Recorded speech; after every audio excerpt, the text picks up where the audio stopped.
¿para qué voy a gastar plata en implementar compliance si es que no tengo ningún proceso penal y puede ser que nunca ocurra, ¿no? Es algo así como tu seguro de automóviles, ¿no? ¿Para qué si casi no saco mi carro, ¿no? Y de pronto el día que lo necesitas no lo tienes. Estamos ante un sistema que no tiene futuro si el compliance sigue funcionando como funciona hoy en día. Acá tenemos la ley y los fiscales siguen persiguiendo los casos de corrupción del poder hechos del año 2020, 21, 22, donde ya está vigente la ley y no la aplican. Allanan empresas, piden prisión preventiva para individuos, pero las empresas felices porque no las tocan, ¿no? Hacer esfuerzos o demandar de la microempresa o de la empresa pequeña la implementación o proliferación de sistemas de compliance, para mi juicio, es esperar demasiado. Entonces, si la gente no se gasta plata en pagar impuestos o en cumplir con los mínimos regulatorios, bien no podemos pensar que van a inyectarle recursos para los sistemas de prevención. Saludos a la comunidad jurídica, bienvenidos a un nuevo episodio de EGEPUT Podcast, programa académico que llega gracias a EGEPUT, la mejor formación jurídica. Hoy nos encontramos en el estudio Caro y Asociados porque tenemos el honor de entrevistar al doctor Dino Carlos Caro Coria, quien es un reconocido penalista que ha aportado mucho al derecho penal económico peruano, ¿no? Y además es socio de la firma y doctor en Derecho por la Universidad de Salamanca. Buenas tardes, doctor, ¿cómo está? ¿Qué tal, Christopher? Gracias por la invitación. Muchas gracias. Le comentaba que el objetivo de esta entrevista era discutir estrictamente temas académicos como son la responsabilidad penal de personas jurídicas y el compliance, que son temas que usted ha trabajado ampliamente. Pero antes de ingresar a ello, quería preguntarle cómo es que usted ya en la universidad decide ser penalista y quiénes son sus primeros maestros que colaboraron en su formación jurídica. Sí, claro. Yo fui estudiante de la Universidad Católica y mi primer maestro, profesor, fue Felipe Villavicencio, que en paz descanse, por cierto, que la tierra le sea ligera. Y él era súper inspirador, muy dogmático, muy didáctico, súper estricto, digamos, con lo que era la dinámica del curso, con los ejemplos, los casos. La verdad que para mí era, digamos, muy inspirador entrar a sus clases y recibir, digamos, tanta información en tan poco tiempo, que era prácticamente una invitación a seguir investigando por mi cuenta, ¿no? Digamos que ahí surgió mi interés por la dogmática penal, pero por el derecho penal desde hace mucho tiempo, ya por temas personales, familiares, ¿no? Que había conocido o sabido de algunos casos. Entonces, eso me marcó para mí entrando a la universidad bajo la idea de ser abogado penalista. Exacto. Fíjese, en mi universidad también Felipe Villavicencio fue bastante inspirador, ¿no es así? Pero bien, ya ingresando al tema de lo que es la responsabilidad penal de personas jurídicas, quisiera empezar por la teoría del delito y en particular por la tipicidad objetiva, ¿no? Se dice mucho que, y de hecho usted en su libro Derecho Penal Económico para el General, que tiene escrito con el doctor Reina, se refiere mucho a cómo debería formularse una teoría del delito de la persona jurídica. Y mi primera pregunta es, ¿usted considera que debe haber una equivalencia en la teoría del delito para la persona natural y la persona jurídica o simplemente que tendría que reformularse determinados conceptos? Desde mi punto de vista hay que reformular. Yo no soy de la idea de que tiene que haber una equivalencia absoluta entre la imputación al individuo o a la persona natural versus la imputación que se pueda hacer contra la persona jurídica, ¿no? Empezando por las cuestiones propias de los dos conceptos que siempre están sobre la mesa, que son la cuestión de la acción o el comportamiento y por otro lado la culpabilidad, ¿no? Entramos ahí a una serie de claroscuros que en el estado actual del desarrollo del derecho penal corporativo no está claro. No está claro, por ejemplo, si es que cabe o no atribuir imputación subjetiva a la persona jurídica, dolo, culpa, distinto de los individuos, obviamente, y por otro lado, tampoco está claro ni hay un estado de la cuestión o un acuerdo en torno a lo que es el concepto de culpabilidad propio para la persona jurídica. Entonces, tenemos un panorama bastante variado y yo creo que en la propia evolución de los próximos 10 o 15 años vamos a tener un poco más de claridad.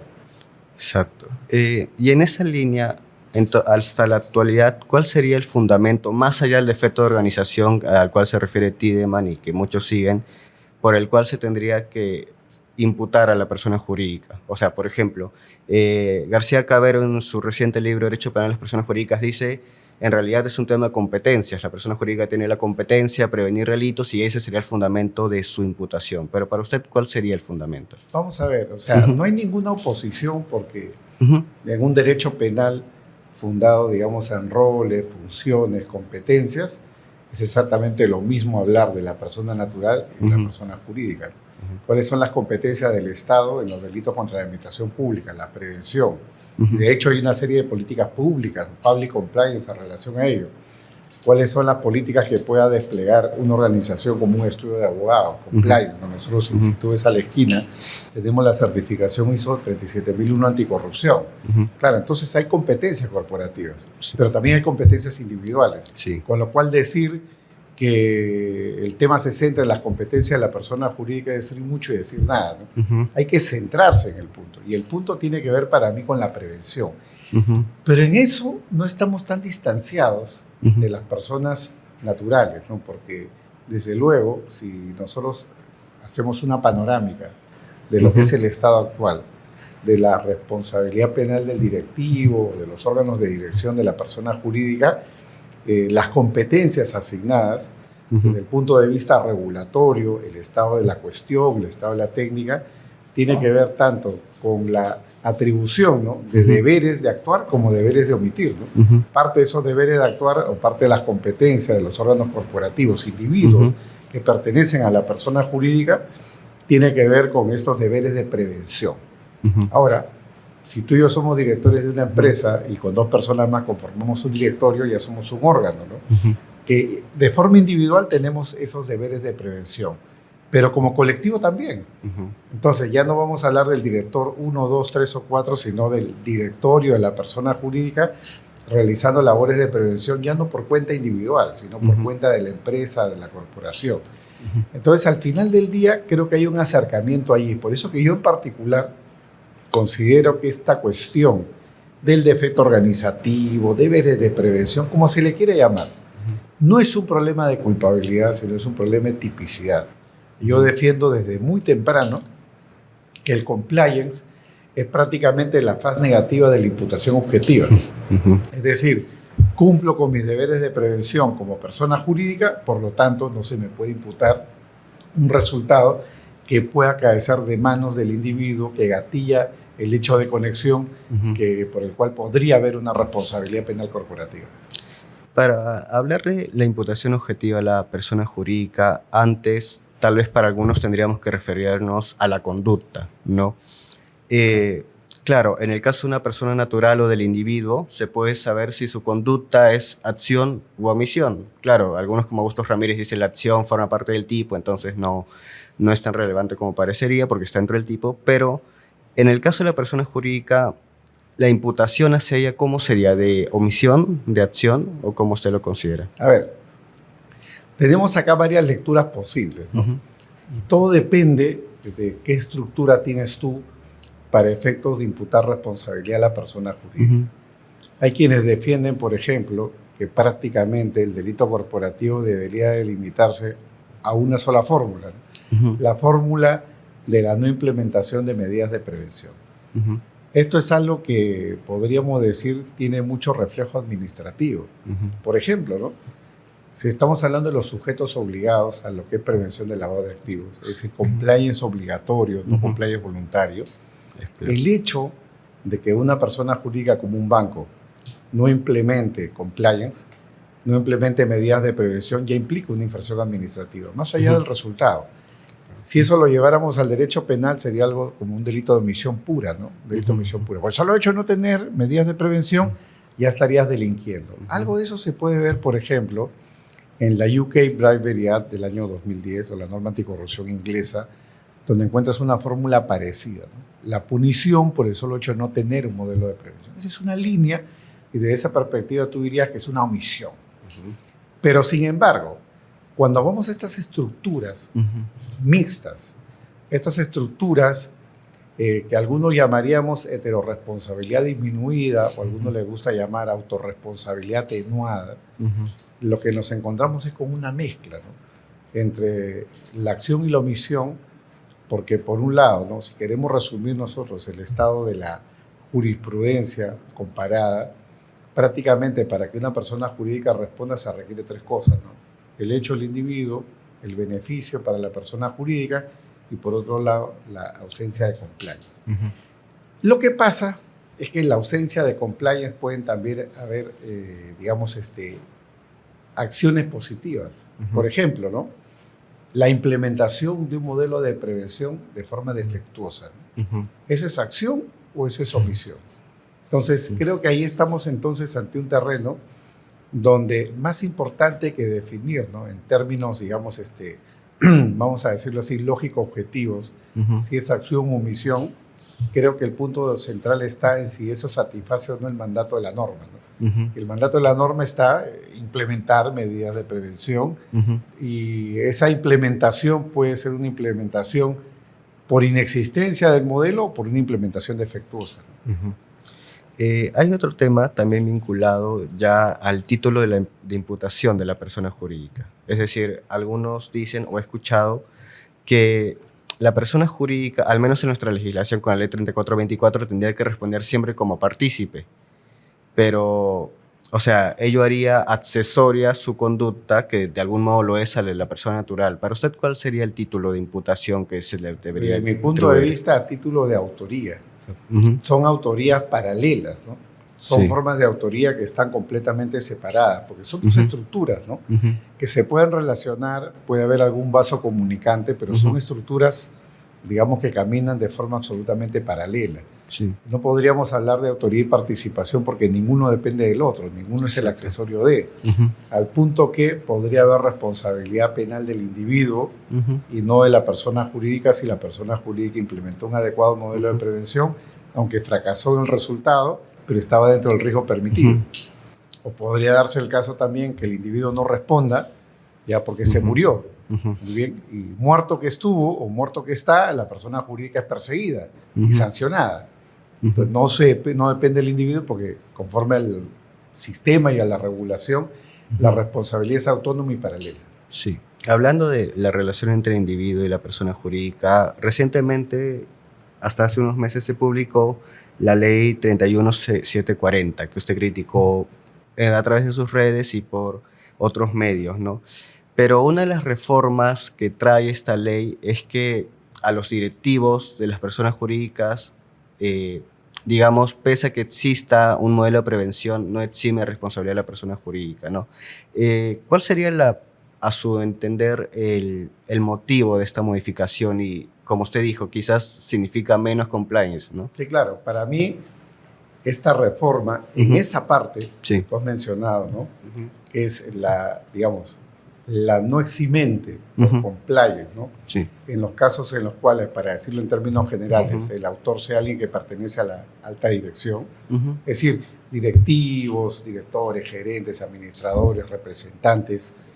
En ese tipo de casos, lo que se prevé es una responsabilidad disminuida. Puede haber multa con una disminución hasta el 90% para que el público entienda. Eso yo creo que abre dos modelos en el Perú, ¿no? Dos modelos en el Perú. O sea, ya tras esa reforma tenemos dos modelos, no uno. Claro. Tenemos el modelo, muy bien, el modelo, digamos, de autorresponsabilidad atenuada o mixta, si quieres, para los casos en los cuales el infractor, el que gatilla la responsabilidad, no es de la alta dirección, sino del mando medio, un jefe, por ejemplo, de área, en cuyo caso la eximente se opera, te pueden eximir por compliance, pero en los casos en los cuales, como en Costa Rica, ¿no? Donde es solo una atenuante, cuando actúa la alta dirección, lo que tienes es heteroresponsabilidad, porque de todas maneras sí o sí te van a sancionar. En Costa Rica esto se discute, se sigue discutiendo, yo lo tengo claro, para mí eso es heteroresponsabilidad, como lo era en España hasta el 2015. En un sistema donde tienes solamente una atenuación, significa que la persona jurídica la van a sancionar sí o sí, así tu modelo completo es excelente, con lo cual eso es heteroresponsabilidad.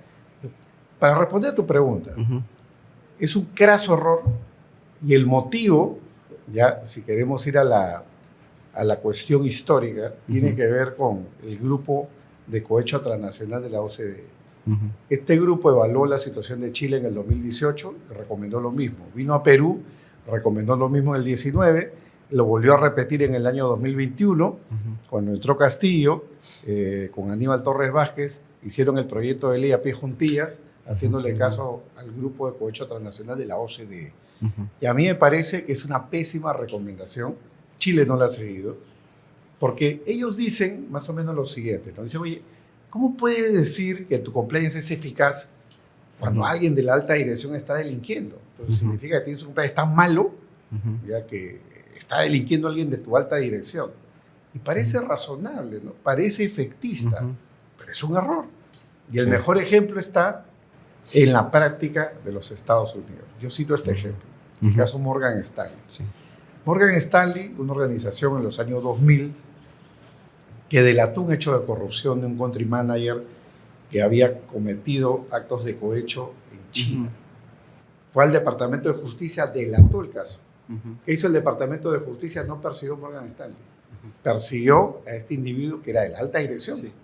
Era de la alta dirección porque sí es posible que alguien de la alta dirección se salga de la esfera del compliance y como individuo, como acto individual, pueda cometer un acto de corrupción. Imagínate tú una gran corporación donde de pronto el acto de corrupción es un acto netamente individual. Oye, cometió delito el individuo de la alta dirección. Sí, pues, porque yo no puedo vigilar lo que haga mi directivo las 24 horas del día. Acá no estamos en la Unión Soviética en los tiempos previos a la caída del muro de Berlín, donde alguien vigilaba y había alguien que vigilaba al vigilante. No. O sea, hay un límite, volviendo a las competencias, entre lo que son las competencias corporativas y las competencias individuales. Y la corporación no puede traspasar esa raya. La empresa no es escuela, no es colegio, no es centro penitenciario. La empresa no educa a sus individuos. Los valores vienen de las instancias previas de control social, la universidad, tu formación, tu familia, tus valores, religión si tienes, y te encuentras dentro de la empresa con una circunstancia en la cual hay competencias corporativas e individuales. Entonces, creer que la empresa debe de velar las 24 horas porque su alta dirección no delinque es un error, va en contra de la Constitución, va en contra de un modelo liberal, va en contra del propio sistema democrático, y yo creo que es una pésima solución la que ha traído esta ley. Al inicio de su respuesta usted habló de nuevo de responsabilidad y autorresponsabilidad. Y le parecerá una pregunta muy básica, pero en su libro usted se refiere que el sistema que adoptó en un primer momento la ley 3424 es un sistema mixto. ¿Usted tiene todavía esa posición o ha cambiado su posición respecto al modelo que ha adoptado el Perú? A ver, yo creo que el sistema en esencia sigue siendo mixto. Digo en esencia porque, vamos a ver, esta modificatoria que se ha producido en el año 2023 no ha modificado la base del sistema. Porque el sistema se basa, como pasa en España, como pasa en Italia, etcétera, en básicamente actuación del individuo y actuación de la persona jurídica. Sí. No hay persecución a la persona jurídica si un individuo no comete un delito. Por ese motivo digo yo que es mixto, porque la intervención del individuo y el segundo elemento, que es el beneficio, proviene de los Estados Unidos. Proviene, para decirlo en términos más claros, de la famosa sentencia de la New York Central and Hudson River Railroad, que es la sentencia del 23 de febrero de 1909, donde la Corte Suprema de los Estados Unidos, a nivel federal, ojo, a nivel federal, por primera vez valida la constitucionalidad de la responsabilidad penal de las corporaciones, en base a dos elementos, ¿no? Elemento 1, intervención del individuo. Elemento 2, el beneficio. Y eso aparece en la ley peruana, en la italiana, en la española, en la argentina, en la chilena. Por lo tanto, ahí tenemos, digamos, la herencia del sistema americano, heteroresponsabilidad. ¿Qué es lo nuevo? Lo nuevo es el ingrediente, la prevención que pueda realizar la persona jurídica. Entonces, en nuestros sistemas te premian con un atenuante o un eximente si es que tú has realizado labores de prevención. Eso hace, ese mix, ¿no? Ese mix hace que tengamos un sistema donde, por un lado, tienes como punto de partida la intervención del individuo y, por otro lado, tienes como punto de llegada, o momento central, vamos a decirlo así tal vez, la intervención de la persona jurídica, que puede ser activa o omisiva según se cumple o no con el modelo de prevención. Entonces sigue siendo en esencia eso. Ahora tú me dirás, pero acabas de decir que tenemos a la vez un modelo de heteroresponsabilidad, porque sí o sí te van a sancionar cuando se trata de alguien que actúa por cuenta de la alta dirección. Y sí, es correcto. Solo que como la norma dice, para que el eximente no rija, tenemos que hablar de una persona que sea, por ejemplo, director o gerente, que tenga capacidad de control. Y eso es súper interesante, porque aunque la norma parezca ser amplia, a la vez se cierra con ese concepto de capacidad de control. Lo que en la práctica va a llevar a que prácticamente esa excepción al incidente ya pueda no ser aplicada. Entonces, claro, yo considero, lo he puesto así por escrito en un trabajo que se publicó en España el año pasado, que es posible encontrar herramientas dentro de la propia ley para prácticamente inaplicar esa excepción al eximente. Claro, porque ello obligaría al momento de investigar un hecho a determinar no solamente la condición de director o socio, sino las competencias que tendría al interior de la empresa. Exactamente. Sí. Bien, y hablando también de otra de atenuantes, en el caso de fusión o escisión de la persona jurídica, ¿no? La ley también busca sancionar, con multa, claro, pero busca sancionar a la nueva forma societaria que se produzca. ¿Cuál es su opinión respecto a esta reforma? Porque me parece haber escuchado a Sota Sánchez indicar que, desde su perspectiva, por razones de política criminal, en realidad no se tendría que sancionar esta nueva forma jurídica, pero en realidad me parece que la nueva reforma se refiere a la empresa absorbente que no previno que la empresa había cometido hechos delictivos. Sí, mira, vamos a ver. Allí hay una serie de claroscuros que vienen de la reforma del 2018. Acuérdate que todas estas reglas sobre fusiones o adquisiciones se introdujeron por primera vez con el 1352, en el año 2018. Entonces, la nueva ley ha introducido algunas variantes, pero la esencia es esa, ¿no? En los casos de... Vamos a ver, ¿qué es lo que dice la ley? La ley habla de operaciones de fusiones. Muy bien. Ahora, la pregunta es, ¿no? ¿Qué tipo de fusión tenemos acá, ¿no? ¿Una fusión por absorción o una escisión? Porque la ley se refiere a escisiones, confundiéndola con formas, digamos, de fusión. Una escisión no es una fusión. Una fusión es una fusión por absorción. Una empresa absorbe otra, o hay fusiones donde se constituye una nueva persona jurídica. En cambio, en la escisión lo que hay es simplemente una escisión de un bloque patrimonial, donde yo puedo escindir un bloque patrimonial y pasarlo a otra persona jurídica existente o crear una nueva persona jurídica. Lo cierto es que en todos estos procesos, que deben de tener una justificación económica para evitar el fraude tributario, para evitar el lavado de activos, digamos, no pueden ser herramientas para la comisión de infracciones. El gran problema que tú tienes es la herencia de la responsabilidad, ¿no? Cada vez que hay fusiones, adquisiciones, escisiones, se hereda, y la discusión no es solo penal, se hereda o no la responsabilidad administrativa, se hereda o no la responsabilidad civil, se hereda o no la responsabilidad penal. ¿Cuál es el punto acá, o el nudo gordiano, ¿no? El due diligence. Entonces, la ley peruana dice que para atenuar o eliminar incluso la responsabilidad del adquirente de un bloque patrimonial en una escisión, o del absorbente en el caso de una absorción, o de la nueva persona jurídica en caso se conforme una nueva entidad entre dos o tres entidades, para que la nueva entidad que absorba, que adquiera el patrimonio de la escindida o que se fusione en otra nueva persona jurídica, para que esa nueva entidad no responda, o responda atenuadamente, el factor clave es el due diligence. El problema que tenemos es que es el due diligence, que es la debida diligencia, ¿no? Y ahí, desde mi punto de vista, tenemos un gran problema de solución, ¿no? Porque estamos hablando acá de responsabilidades de naturaleza penal.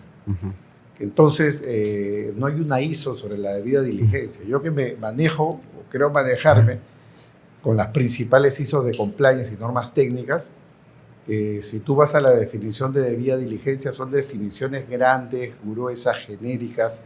Entonces, hay un gran problema de determinación. Y como tal, yo creo que eso va a dificultar la aplicación de la regla. La regla en esencia es buena, pero creo que hay que trabajar en establecer cuáles son los límites de la debida diligencia en este tipo de operaciones. Más allá de eso, en el tema de la absorción o de la fusión, ¿no se estaría afectando al sancionar a la nueva persona jurídica el principio de responsabilidad por el hecho propio, ya a nivel penal nada más? Mira, en esencia sí, si es que pensamos que es una nueva entidad, pero en esencia no, si pensamos en las consecuencias de, ¿no? Porque, digamos, las personas naturales no son lo mismo que las personas jurídicas, ¿no? Las personas jurídicas se pueden fusionar, las personas naturales no. Entonces, por lo tanto, se trata, y esto no es un tema penal, se trata de, digamos, no hacer perder el rastro de la responsabilidad por la sola existencia de esas operaciones de fusiones o adquisiciones, ¿no? Y el mejor ejemplo te lo pone el derecho civil. Cuando en derecho civil tienes un absorbente, la responsabilidad civil de la absorbida pasa al absorbente. Y es una regla que está en el sistema. Lo mismo con la responsabilidad administrativa, ¿no? Si la SONAD impone una multa y esa multa no lo paga la absorbida, esa multa la tiene que pagar la absorbente. Entonces, algo que ya está trazado en el sistema, no solo peruano, sino comparado, para la responsabilidad civil o administrativa, es algo que ya ha generado, digamos, un punto de partida para el derecho penal. Por la propia naturaleza de las personas jurídicas, que a diferencia de los individuos, se pueden fusionar. Bien, pasemos a lo que es la tipicidad subjetiva.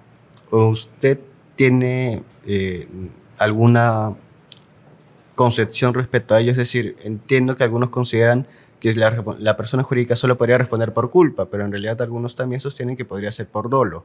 Ahora, ¿cuál sería el contenido de este dolo o el contenido de esta culpa? Sí.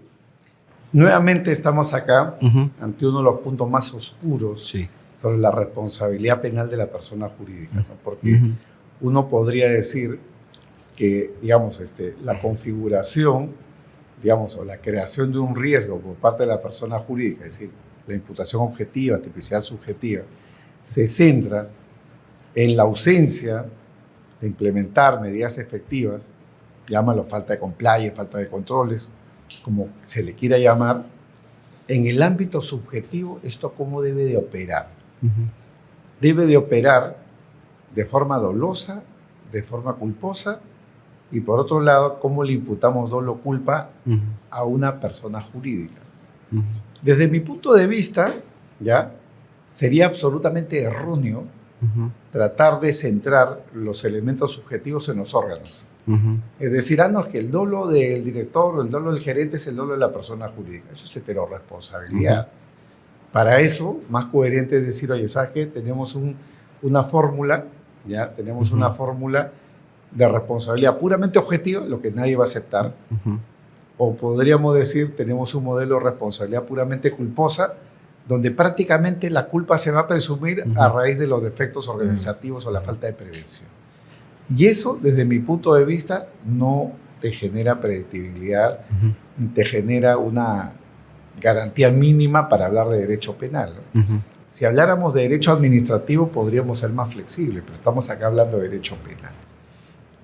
Yo he visto el trabajo de Percy García, que es uno de los pocos trabajos en español donde se ha tocado este tema con alguna proposición, y me parece, digamos, un punto de partida importante para poder construir la imputación subjetiva en el caso de la persona jurídica.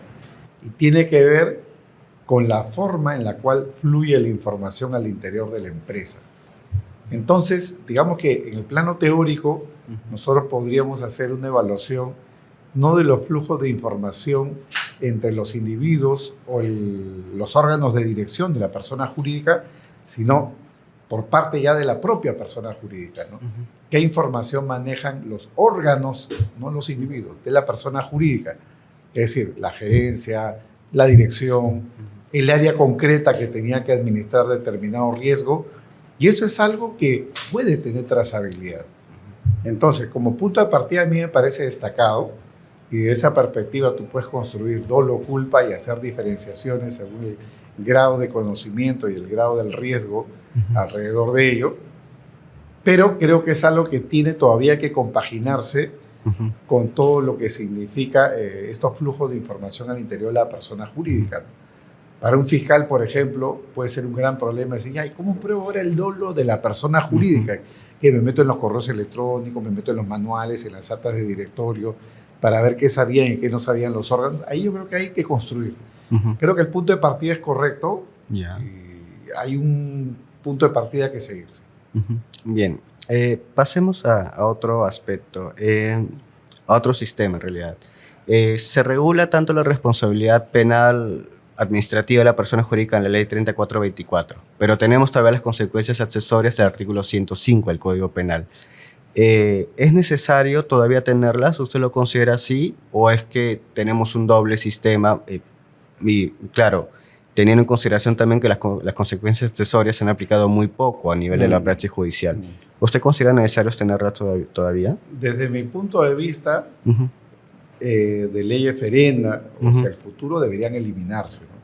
Hay que recordar de que esto es una copia que hizo el legislador peruano en el 91 respecto de las consecuencias accesorias de los proyectos de Código Penal español, en particular del año 83, ¿no? En el proyecto de Código Penal español del año 80, esto se regulaba como una suerte de medida de seguridad, ¿no? Pero en el proyecto del 83 se incorpora la fórmula de las consecuencias accesorias, se reproduce en los proyectos de Código Penal español de los años 90, pero acá se convirtió en ley antes que en España. En España esto fue ley recién en el año 95, ¿no? Y en España fue un fracaso también. Sí. Estuvo vigente y está vigente, pero de forma muy residual en el 129 del Código Penal español hoy en día, solo para aquellos delitos que no están en el 31 bis, ¿no?, del Código Penal español. Y aquí en Perú es igual, o sea, tenemos la ley 3424 y para lo que no rige allí se aplica, consecuencias accesorias, digámoslo así, supletoriamente, subsidiariamente, el 105, ¿no? Y tú has dicho algo que es súper importante, ¿no? Prácticamente no se ha aplicado. Podemos recordar lo que decía nuestro querido profesor Hurtado Pozo, ¿no? De hecho, una ley que envejece sin haber sido aplicada siquiera. Y es lo que ha pasado, ¿no? Y la razón para mí es muy clara.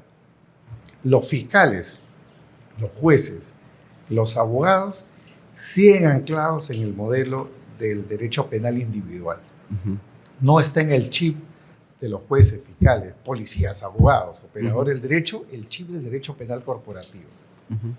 Y yo creo que esto demanda una labor de formación, como la que hacen ustedes, por ejemplo. Esto es un plan de difusión a todo nivel. Así como han habido grandes recursos puestos por la cooperación internacional, por los estados, por los gobiernos, para la reforma procesal penal, para migrar al acusatorio, para migrar a la oralidad, y ahora más o menos todos estamos familiarizados con eso. Lo mismo tiene que pasar acá. Si no, esto no va a caminar. Y van a pasar otros 20 años y vamos a seguir hablando de aquello que todavía no es jurisprudencia, ¿no? Mira, en España, por ejemplo, que tienen responsabilidad penal de personas jurídicas desde el año 2010 y con la eximente plena desde el año 2015, hay más de 80 sentencias desde entonces de la Corte Suprema Española, el Tribunal Supremo. Más de 80 sentencias, ¿no?, de casación, ¿no? ¿Y eso es por qué? Porque allá ya están en el... Tiene más sentencias que en Italia y más sentencias que cualquier otro país de habla hispana. Por una razón muy sencilla, ya están en la lógica del derecho penal corporativo. Acá no.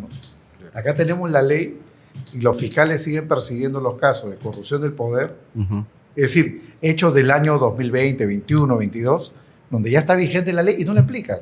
Exacto. Para mí es algo inaudito, ¿no? Es decir, allanan empresas, meten a prisión, piden prisión preventiva para individuos, pero las empresas felices porque no las tocan, ¿no? Entonces, desde mi punto de vista, acá hay un gran déficit formativo. Correcto. Bien, ahora sí pasemos al compliance en general. En un texto que usted publicó hace ya varios años, usted habla de compliance como la gerencialización del derecho penal. ¿Usted sigue manteniendo esta concepción? ¿Cuál sería la definición que usted da de compliance en la actualidad? Sí, vamos, o sea, yo lo que planteaba allí era gerenciamiento del riesgo, ¿no? Las empresas, las corporaciones tienen, digamos, que administrar diferentes tipos de riesgos, Riesgos tributarios, riesgos ambientales, riesgos regulatorios. Uno de ellos son los riesgos penales. Entonces, una de dos, ¿no? O mira para el costado, la vista gorda, y no ves los riesgos penales, o la otra es te ocupas de ello. ¿Por qué nos ocupamos de los riesgos administrativos como el tributario? Porque tienes a la SUNAT tocándote la puerta si eres empresa cada fin de mes y no pagas el adelanto del impuesto a la renta, no pagas el IGB, ¿no? Obvio, porque hay una regulación que se te aplica. En cambio, en lo penal vemos esto como muy lejano, ¿no? Decimos, ¿para qué voy a gastar plata en implementar compliance si es que no tengo ningún proceso penal y puede ser que nunca ocurra, ¿no? Es algo así como tu seguro de automóviles, ¿no? ¿Para qué si casi no saco mi carro, ¿no? Algo así, ¿no? Y de pronto el día que lo necesitas no lo tienes. Igual es acá, ¿no? Entonces a las empresas, y especialmente en países pobres como el nuestro, en países donde impera la microempresa, la empresa pequeña, la empresa mediana, nadie está pensando en la prevención. Todos están pensando más bien en pagar menos impuestos, lucrar más, meterse la plata al bolsillo. Entonces, estamos ante un sistema que no tiene futuro si el compliance sigue funcionando como funciona hoy en día, que es decir, que es un sistema costoso. Justo eso también pasaría, o sea, sería un problema de índole práctico, ¿no? Es decir, una MIPE estaría en condiciones con sus escasos recursos de implementar un modelo de prevención, porque si bien es cierto, o sea, no hay un modelo específico para la MIPE, la ley te da elementos básicos generales, pero que para la MIPE sigue siendo muy costoso. ¿No sería conveniente una norma más específica para ellos? Mira, vamos a ver. Para mí, ya, así como en los 13 del gallo, Pizarro, norte-sur, éxito, fracaso, pobreza, tenemos que trazar una raya respecto a lo que es el ámbito de las empresas. Lo voy a explicar de esta forma rápidamente, ¿no? Hacer esfuerzos o demandar de la microempresa o de la empresa pequeña o incluso de medianas empresas la implementación o proliferación de sistemas de compliance, para mi juicio, es esperar demasiado. Sobre todo en un país donde más del 70% de la economía es informal. Entonces, si la gente no se gasta plata en pagar impuestos o en cumplir con los mínimos regulatorios, bien no podemos pensar que van a inyectarle recursos para los sistemas de prevención. Por lo tanto, el compliance, y eso no solamente pasa en Perú, pasa en toda la región, me refiero a Hispanoamérica y en parte España, el compliance es una realidad para las medianas empresas y las grandes empresas y las transnacionales. Para las demás es una aspiración casi exótica, ya, porque no lo ven como algo que les pueda generar un provecho en el mediano o corto plazo. Dicho de otra manera, para que esto se entienda mejor, el compliance forma parte de los costos de formalidad o de formalización. Entonces, si tú eres una persona que administras una empresa y tienes 20 costos de formalización, en tu prioridad uno no va a estar el compliance. Va a estar cumplir con la SUNAT, cumplir con la municipalidad, cumplir con el regulador. Y al último, al final, podrás encontrar el compliance. ¿Cuál es el problema, usted que trabaja en esto, más común que usted ubica en la implementación de los modelos de prevención, es decir, el compliance? ¿Qué es los errores que suelen cometer determinados abogados al momento de implementar un compliance? Mira, para mí hay varios mitos acá, varios errores, varios fallos, ¿no? Yo lo que más encuentro en el camino es creer que esto es básicamente un tema de abogados. Y el compliance tiene un componente jurídico que podrá ser del 20% o 30% y no más. Todo lo demás es auditoría, management, administración, ¿no? Yo siempre decía, el compliance es una triple entente, ¿no?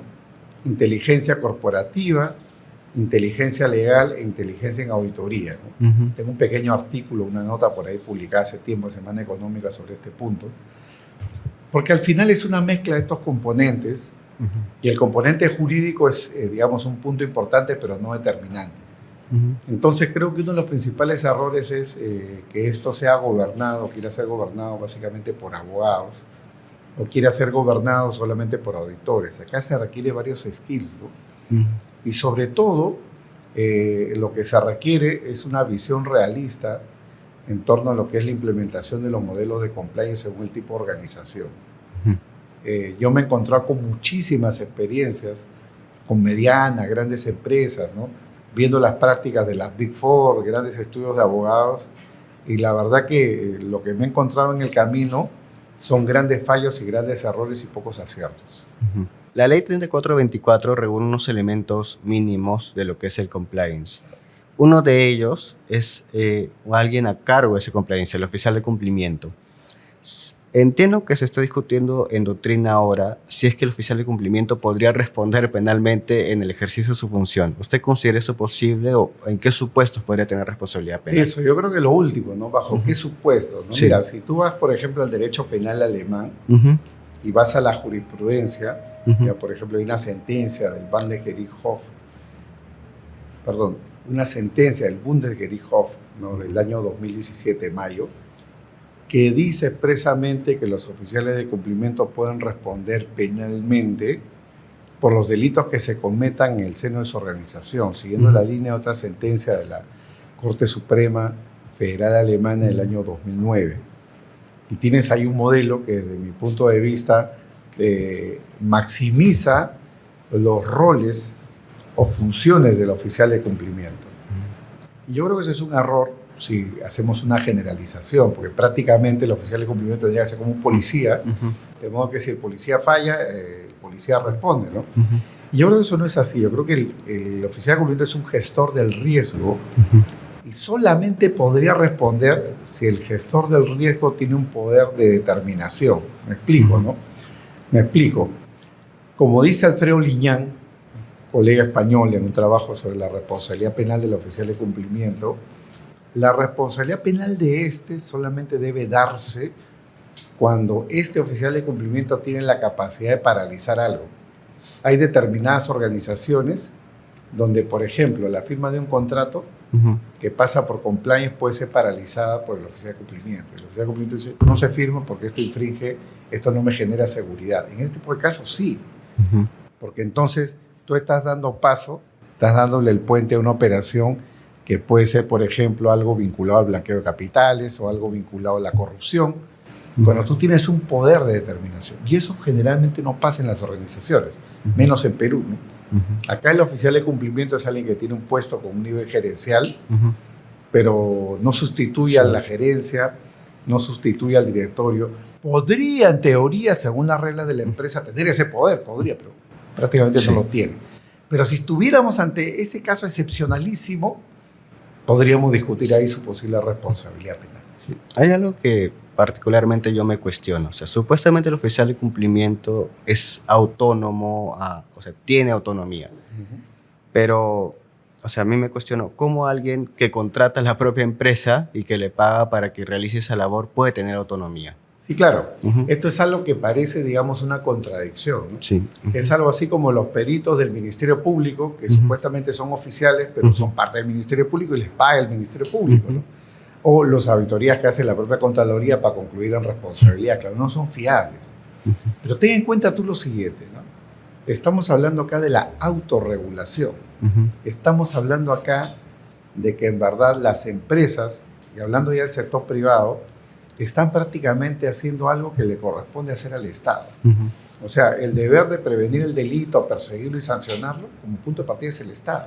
Entonces, lo que han hecho las normas en los últimos años, la regulación, el Estado, el mercado, es empujar a los privados y transferirle parte de esa responsabilidad, ¿no?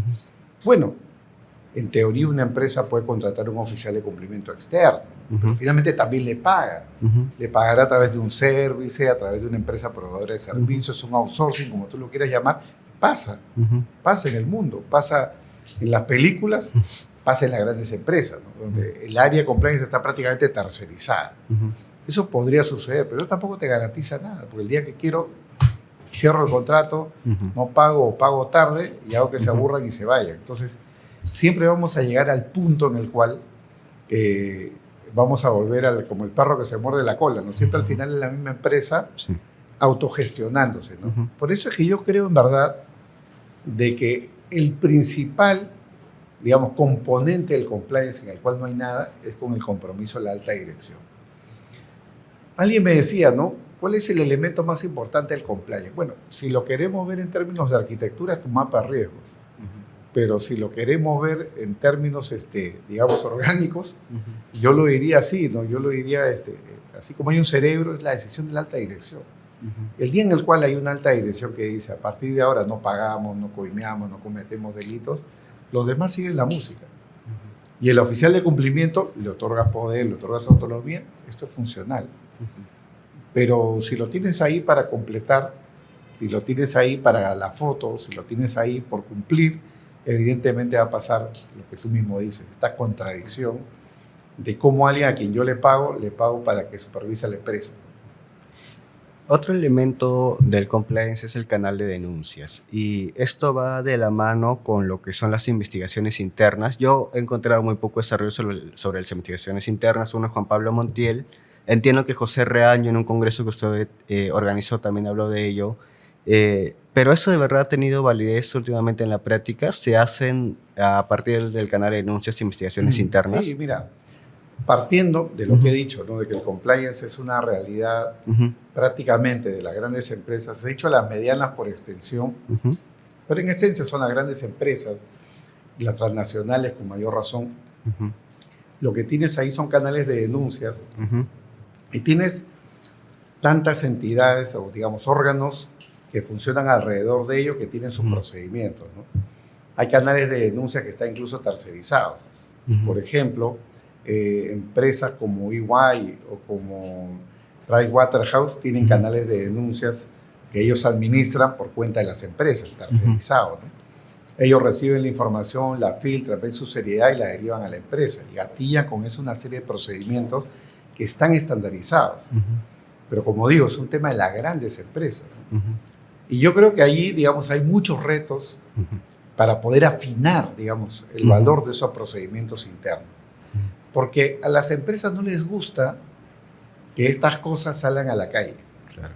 Muchas veces hay denuncias, hechos de fraude o hechos de corrupción que se puedan suscitar a nivel de la empresa. La empresa los puede tener comprobados, pero son muy pocos los casos donde la empresa denuncia.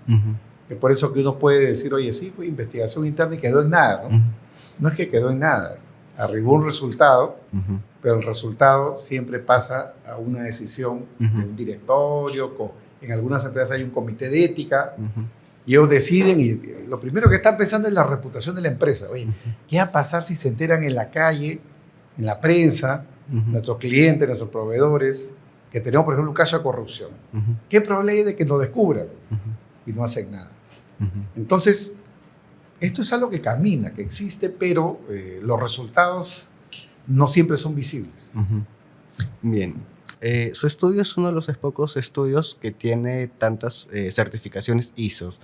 ¿Cuál es el papel de las ISO en el compliance? Es decir, ¿en qué lo ayudan a mejorar y cuáles son también sus eficiencias? Nosotros tenemos la implementación del sistema ISO anticorrupción 37001 desde el año 2018. ¿No? Ya estamos caminando sobre el año 7 de contar con esta certificación ISO. Y tenemos también la ISO 37301, que es la del Sistema General de Compliance que implementamos en 2022. ¿no? Para nosotros es importantísimo por varios motivos, ¿no? Primero, porque creemos en el compliance, creemos en que esto nos ordena, creemos en que esto a una empresa le otorga valor en términos reputacionales, en términos financieros incluso, porque con muchos proveedores, grandes empresas con las que trabajamos, nos dicen, ¿tienes sistema de compliance? Sí. ¿Tienes certificación? Sí. Check, ¿no? O sea, es una puerta de entrada y un diferencial frente a lo que puedan hacer otros abogados y otros estudios de abogados que no tienen ningún tipo de certificación anticorrupción o de compliance en general. Eso por un lado, nos ha facilitado mucho en términos reputacionales, en términos financieros, en términos contractuales, de mercado, sin duda. Pero hay dos razones adicionales que quiero poner sobre la mesa. En segundo lugar, para mí está el tema del aprendizaje. Esto nos ha permitido aprender. Casi nadie en el Perú, especialmente abogados en el mundo de la abogacía, sabe cómo es un sistema de compliance y un sistema ISO. Pueden hablar de la norma porque la han leído, pero el procedimiento es súper complicado, súper complejo. Entonces, un aprendizaje yo te diría hoy en día, de miles de horas, porque no es una persona, son muchas personas involucradas y cada vez que hay que pasar una certificación, acá la gente no duerme porque tienes que tener al día tu procedimiento, tus protocolos, ponerse a prueba, estudiárselos para que el auditor pueda hacer su revisión, ¿no? Es una inversión de tiempo que para nosotros, por las razones explicadas, son de mucha utilidad y además de un aprendizaje. Y hay otra tercera que para mí es, vamos a llamarlo así, de moralidad profesional, ¿no? Tú no le puedes ir a tu cliente, oye, implementa compliance cuando tú no lo tienes. Es como el médico que te diga, tómate la aspirina cuando el médico le duele la cabeza y no se la toma. Entonces, ¿cómo puedes vender algo que tú mismo no te lo aplicas, ¿no? Y a los abogados no les gusta hacer compliance, no les gusta imponerse una norma anticorrupción porque tendrán miedo, porque no se ponen de acuerdo, porque cuesta plata, porque no lo ven como útil, pero ahí tienen en su página web, vendo compliance, el más alto nivel ético, ¿no? Lo mejor, somos los mejores en compliance, somos expertos en... Bueno, muy curioso porque no la tienen implementada si quieren su organización. A nivel procesal, yo recuerdo haberlo visto en una audiencia de tutela de derechos, donde usted sostenía, y de verdad no se había sostenido antes en una audiencia, me parece, que a la persona jurídica no se le puede investigar en diligencias preliminares, ¿no? Pero esto suele pasar. Me parece que el fundamento de su tutela era otro, pero presentó ese argumento. ¿Usted considera en realidad que es así? Es decir, que no tendría que investigarse una persona jurídica, porque claro, la ley y el Código Procesal Penal te dice, tiene que haber una audiencia, no para la incorporación de la persona jurídica. Ahora la Sala Penal Nacional ha dicho, esa audiencia es casi como la Constitución de Actor Civil, porque solo tienes que precisar los requisitos para incorporar a la persona jurídica, ya no tienes que hablar de peligrosidad objetiva. Entonces, ¿usted considera, uno, que se puede investigar a una persona en diligencias preliminares, y dos, es necesario discutir en la audiencia de incorporación peligrosidad objetiva? Sí, vamos a ver, mira, hablando del tema, ¿no? Acá hay un desfase, sí, porque cuando se hizo el nuevo Código Procesal Penal y yo fui parte de la comisión revisora, nadie pensaba en una ley 3424. Teníamos únicamente las consecuencias accesorias, no teníamos más. Claro. Desde esa perspectiva, ya la oportunidad en la cual se iba a pretender que una persona jurídica pueda ser incorporada en la etapa preparatoria. Por una razón bien sencilla. Uno de los requisitos para aplicar una consecuencia accesoria es el hecho ilícito del individuo. La consecuencia accesoria es heterorresponsabilidad. Entonces, bajo ese modelo es súper coherente que la persona jurídica no pueda ser investigada en preliminares, sino únicamente en preparatoria, porque solo en preparatoria hay un individuo imputado, en la preliminar no, como sabemos. Pero ¿qué es lo que sucede con la 3424? Es algo completamente diferente. Claro. Porque como la responsabilidad es paralela, yo no necesito llegar con un individuo a la preparatoria para imputar a la persona jurídica. Por lo tanto, la persona jurídica puede ser imputada desde el principio. Entonces, bajo la ley 3424, una persona jurídica puede ser imputada desde las diligencias preliminares. Y de hecho, los fiscales en la práctica lo hacen, solo que los abogados no suelen ejercer sus derechos en ese ámbito, ¿no? Porque si mencionas una persona jurídica involucrada, por ejemplo, en un hecho de corrupción, en teoría, la defensa tiene el derecho no solamente de apersonarse, sino de usar todas las herramientas del imputado. Puedes plantear una tutela de derechos por imputación necesaria, puedes plantear una tutela de derechos porque se usa prueba ilícita, todas las herramientas. Y en preparatoria, ¿no? Súper interesante también, porque desde mi punto de vista, a nivel de la preparatoria, porque esto requeriría reforma legislativa, a nivel de preparatoria, así como para el individuo no se requiere ninguna autorización judicial, respecto de la persona jurídica no se debería de requerir ninguna autorización judicial. Claro. De modo que si te imputan mal y estás en preparatoria, te vas al juez directamente. Pero ¿para qué la homologación judicial? Para discutir formalidades, se supone que para eso estuvo la preliminar. Pero te hablo, nuevamente reitero, para que no haya confusión, todo esto respecto a la 3424 y todo esto respecto de una regulación procesal que todavía no existe. Volviendo a la ley 3424, también se reformó también el tema del informe que tiene que emitir la Superintendencia del Mercado de Valores, ¿no? Pero, digamos, a nivel de una investigación penal, pues se podría pasar lo mismo que pasa con los informes de la Fiscalía, que te podrían salir resultados negativos. ¿Cómo debería actuar una defensa frente a un resultado negativo, es decir, un resultado de la CMB que diga no implementaste compliance o no lo implementaste bien? ¿Cuál sería la defensa, digamos, genérica, idónea que se podría realizar en ese caso? Vamos a ver. Tengamos presente que la regulación ha cambiado favorablemente, porque antes era inconstitucional, cuando se decía que si la SMB validaba tu modelo, el fiscal debía archivar, eso se eliminó. Esa competencia es solo de la fiscalía. Entonces, si hay un informe negativo de la SMB y la defensa considera que el modelo es idóneo, lo que tiene que haber ahí es la contrapericia, porque ese informe que hace la SMB, que es una suerte de pericia institucional, puede ser contrapesado con una pericia de parte. De hecho, en España, la práctica de los tribunales son las periciales de compliance, ¿no? Esas periciales de compliance examinan todos los elementos del modelo en el plano general, en el plano particular, etcétera, y pueden ser objeto, digamos, incluso de debate, ¿no? Y ahí hay otro tema súper interesante porque acá en el Perú se ha sentado la idea de que durante la preliminar y la preparatoria no hay debate pericial, ni puede haber ratificación pericial. Eso es algo que muy excepcionalmente la Corte Suprema ha abierto la puerta en una reciente casación. Y a mí me parece correcto, porque estamos hablando de pruebas que para llegar al juicio deberían de ser testeadas. La preparatoria tiene ese nombre, preparatoria. Prepara un caso que eventualmente puede llegar a juicio o no. Oye, ¿para qué derivar un debate pericial? Los fiscales lo que dicen es, no, yo no guardo mi perito al juicio. No quiero que me lo maltraten en preparatoria. Todo eso para el juicio. Pero ya cuando tú ya estás con la soga al cuello porque estás imputado. A mí me parece un error y una desproporción. Entonces yo creo que la defensa frente a un informe de la SMB negativo debería ser la contrapericia, y si no tienes plata para una contrapericia, el interrogatorio de los peritos en etapa preparatoria. Genial, doctor. Muchas gracias por aceptar nuestra invitación para este programa académico. Solamente una última pregunta. ¿Qué consejo le daría a las estudiantes, abogados que estamos interesados en aprender Derecho Penal Económico y del Compliance? Y, bueno, si gusta, poder dejar sus redes, mencionar sus redes para que las personas que ven el programa puedan seguirlo. Yo les daría dos tipos de consejos, ¿no? Lo primero, que vayan a los libros. Irse a los libros es dejar de lado el celular, dejar de lado la computadora, irse a la biblioteca, la de tu casa, la de la universidad, la que tengas, y sentarte a leer. Sin ese ejercicio no vas a aprender Derecho Penal Económico. Lo único que vas a aprender son cosas rápidas que hay en las redes sociales. Es lo que mi querido amigo Luis Reina denomina la McDonaldización del derecho penal, ¿no?